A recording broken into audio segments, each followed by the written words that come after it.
This is a crazy video from the darkness of the night, but luckily we're in London, so we've got some light. So you might see lights flashing here and there. But let me explain a few things here. Okay, this is quite funny. Sorry, you can see my steering wheel. Let me see if I can adjust the steering wheel out of the scene. I think, okay, this is probably the best I could do. I'm driving and I just positioned it here. I don't normally keep my phone in this position, by the way. This is a new thing I just got just for these videos, so I can do drive time videos.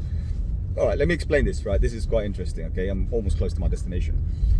So this is a strategy that some of us maniacs, some of us nutcases actually do. Okay, it's pretty hilarious, but we do it.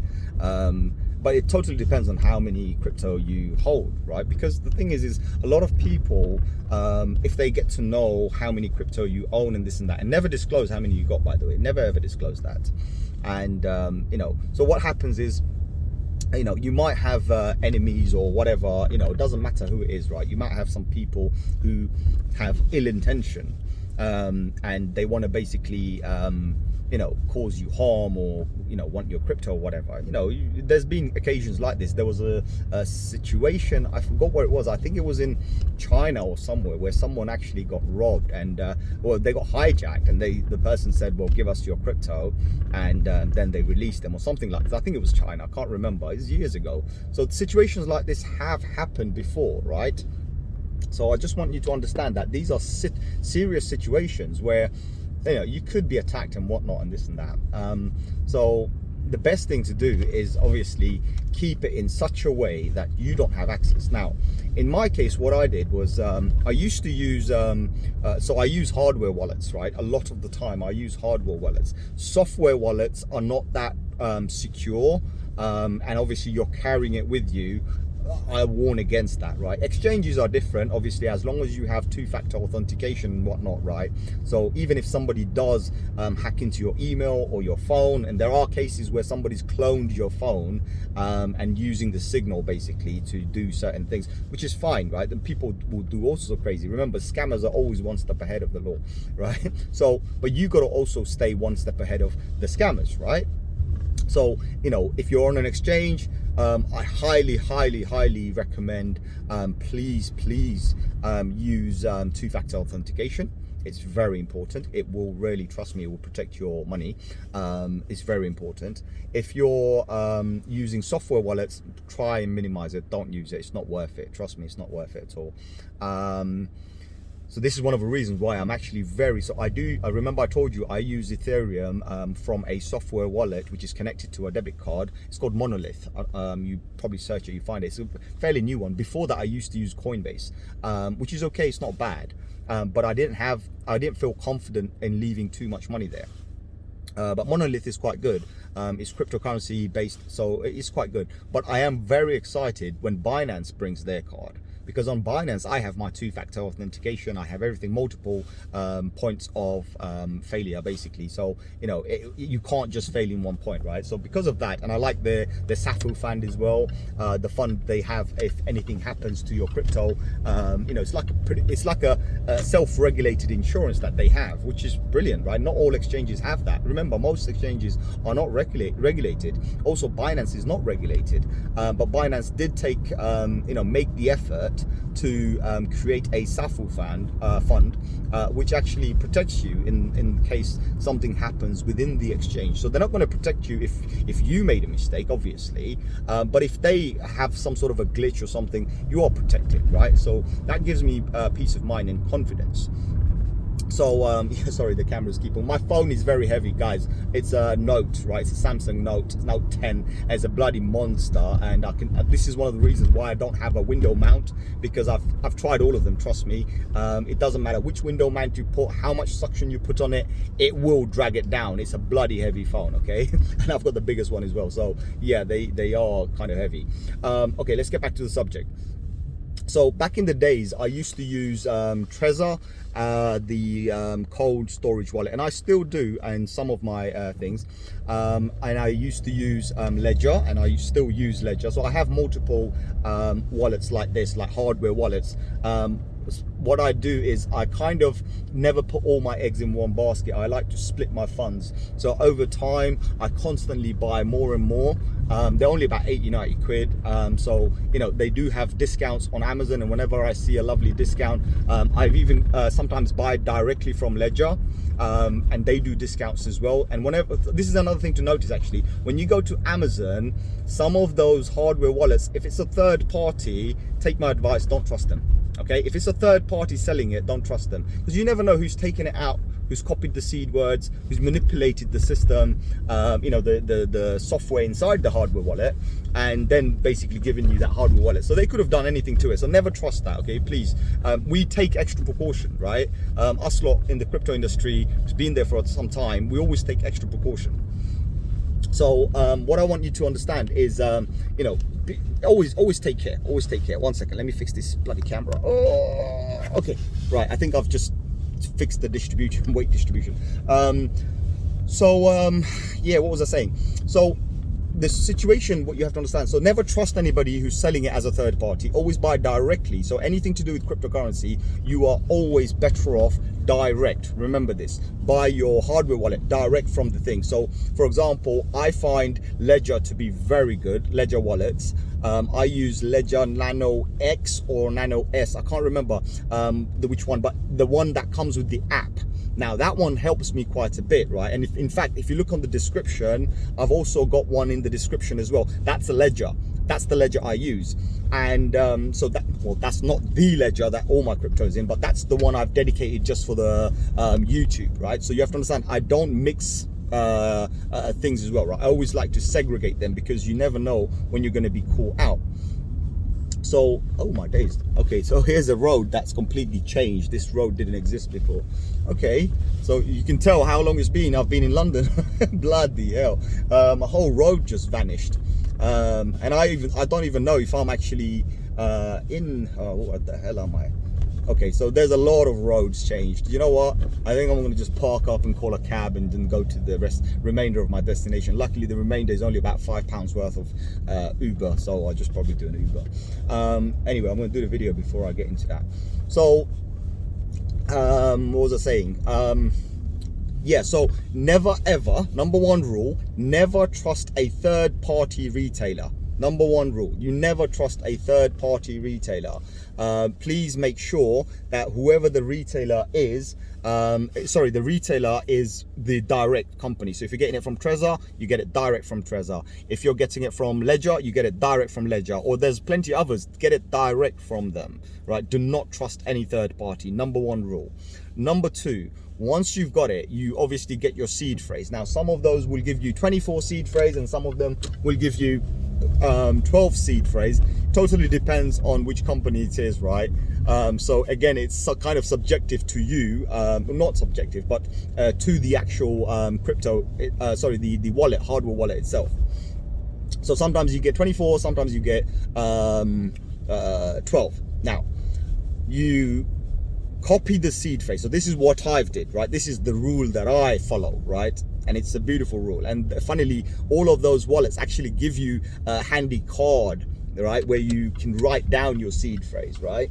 And road ahead close. What the hell is going on here, right? Okay, I'm getting confused here, because it's been a while since I've been to London.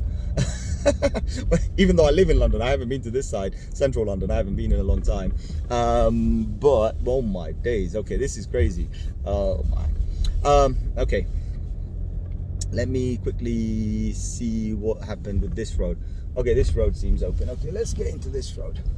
Right, okay. Sorry, I'm just trying to find my way around all of these central London bullshit. Excuse my language, but that's what it is. Actually, do you know what? I'm going to park the car here as well, because that seems to be a good enough space for me.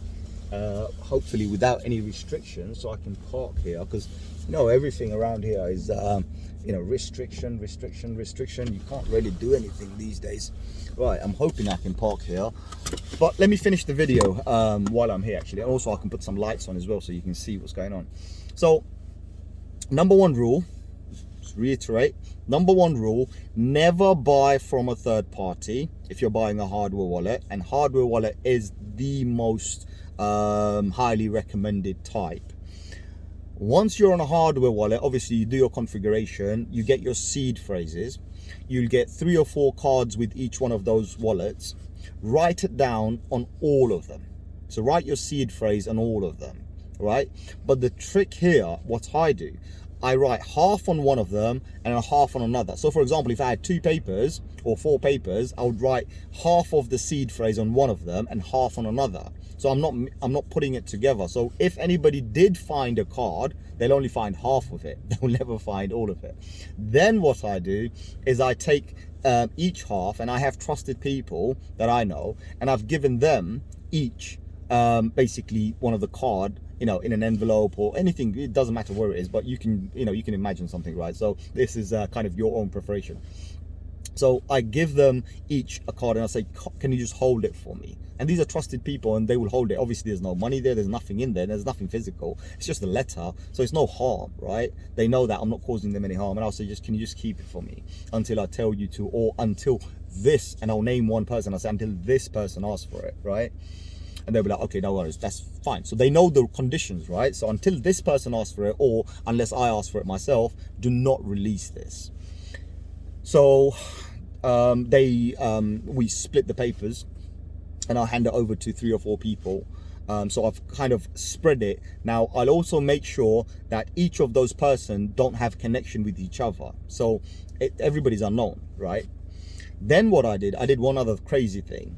I created an email, and I emailed something to myself, but I only emailed the names of the people, right? I only emailed the names of, this is a brand new email account. No other email has ever come to this account, right? And I've just basically emailed myself the names of those 4 people, nothing else. And it's protected by a very long password.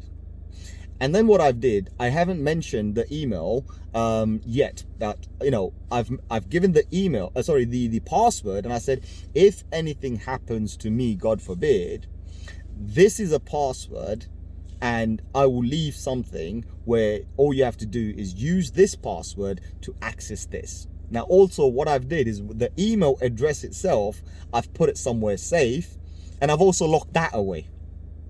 All right, it's nutty. I know it's nutty, it's crazy, it's insane, but trust me, where you have to be kind of paranoid when you do this kind of stuff, right? Or especially when you get to a certain level. You'll understand. I don't want to explain anything here, right?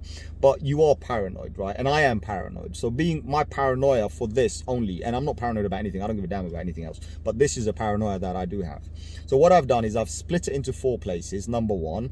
Number 2, right, I've emailed myself, and then I've put the email address somewhere else, and then I've given the password to someone, and I said, if something happens, this is the place you go to, or this is the location of something, and then you have access. Obviously, to their surprise, they'll see that it's an email, right? And when they open it up, they'll notice that it's it's a hardware wallet. It's got the 4 people's name. The 4 people, when they go and speak to any one of those 4 people, they will give them each of that thing. Then they will notice that, hold on, this is one single seed phrase, and it's numbered 1 2 3 4 5 6 7, whatever is numbered, and they will see, okay, this is all connected, right? This is one. So left hand doesn't know what the right hand knows, right?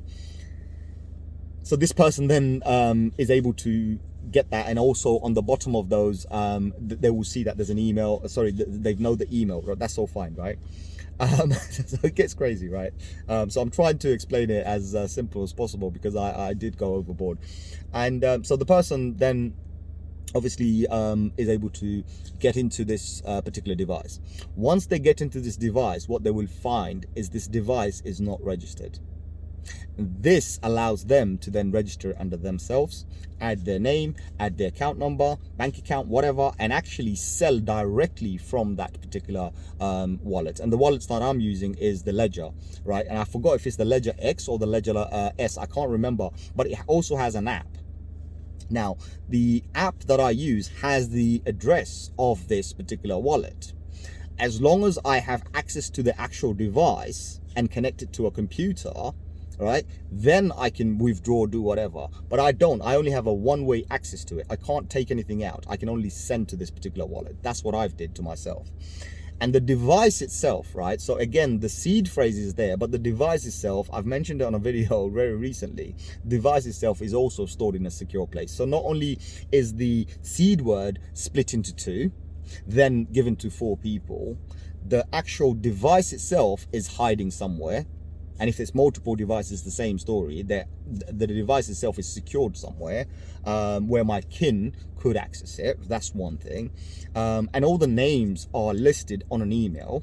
The email is there and it's set up and it only has one email in there.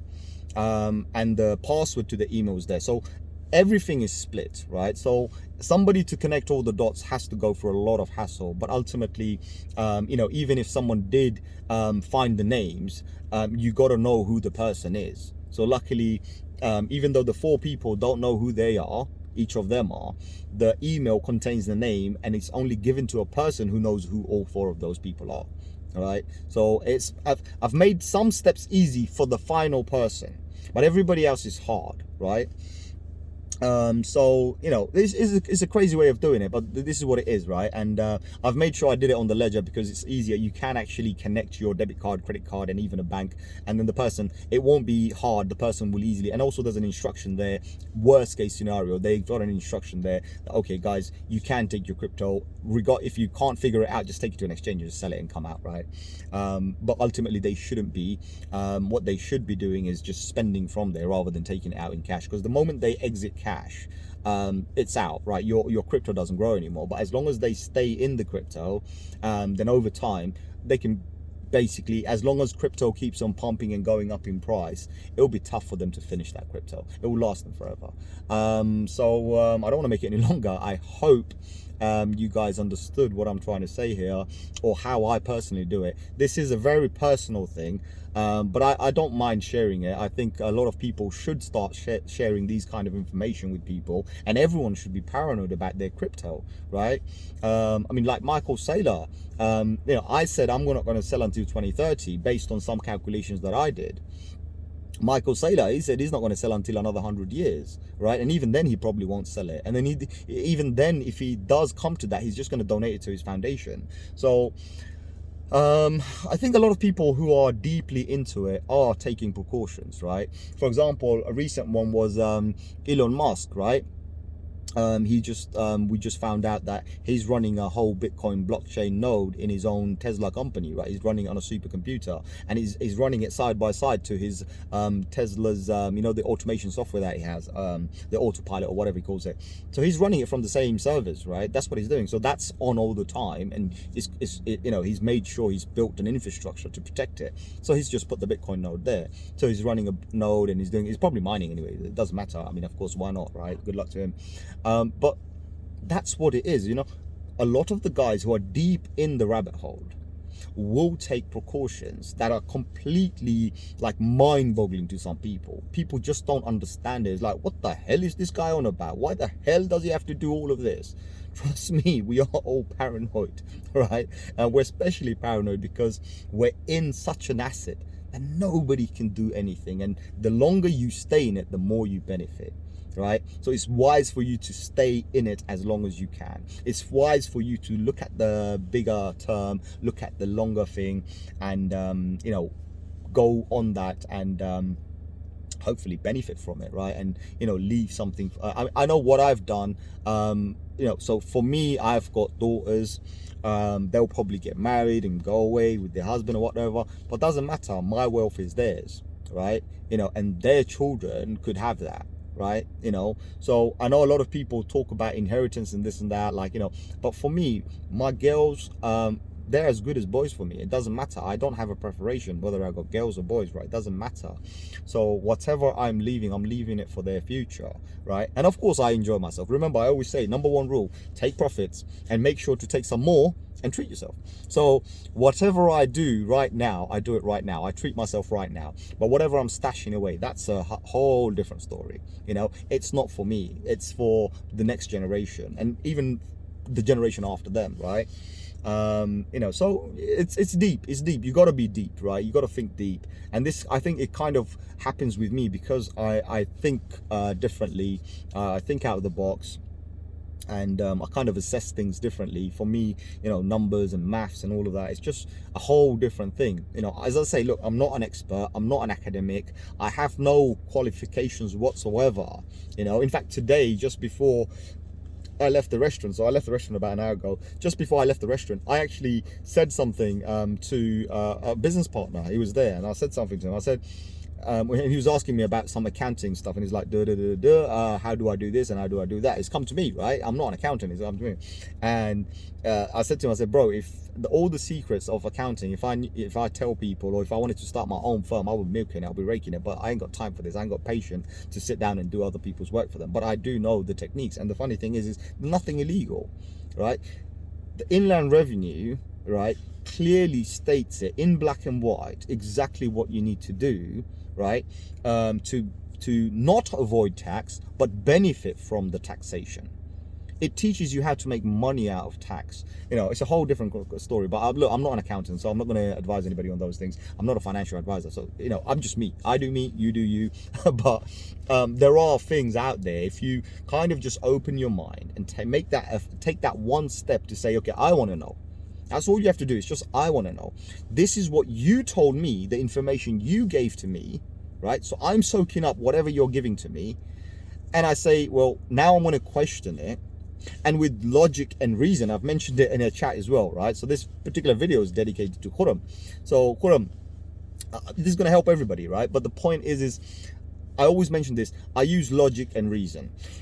First, I'm going to use logic. Does it make any logical sense to me? If it makes logical sense to me, great. Then I'm going to try and reason with it and say, well, does that, you know, make any sense? If it doesn't make sense, then even my logic is failed, right? So, and I apply that to everything in life, right? It doesn't matter what I'm doing. You know, if I'm spending money, if I'm buying something, you know, like for example, I've mentioned to many people, I don't want to buy a house. I just don't see the logical reason behind it. It doesn't make a sense, right? Unless I buy it with, you know, disposable cash, that means cash I don't need, then it makes sense to me. But if I can multiply my cash faster than whatever the house is going to give me, and also knowing that the fiat value is always depreciating and my house value actually never went up, why would I put money in there, right? So these are the kind of things. Also gives me flexibility. So I'm always trying to use logic and reasons. Anyway, I don't want to make it any longer. I hope you guys enjoyed this video. If you haven't subscribed, I don't know what you're doing, right? You should subscribe, because all these kind of information come only from the heart, not from the mind, okay? So please do understand. Hit the like button, share with another, comment below, right? Let me know your thoughts. And if you want me to make a video on anything else, another thing I always tell people as well, there is not a single subject on this planet. Just a moment ago, I said to you that I'm not an academic, I'm not educated, I'm none of this business, none of this qualification. I don't need none of that. But there is not a single subject on this planet that you can ask me a question on and I can't answer to you. It doesn't matter what it is, right? The known and the unknown, the invisible, the visible, doesn't matter. You bring the subject and I'll give you a logical answer and a reason behind it. Okay, so simple, trust me. All right. So other than that, guys, I'll see you on another one. Take care, look after yourself. Adios.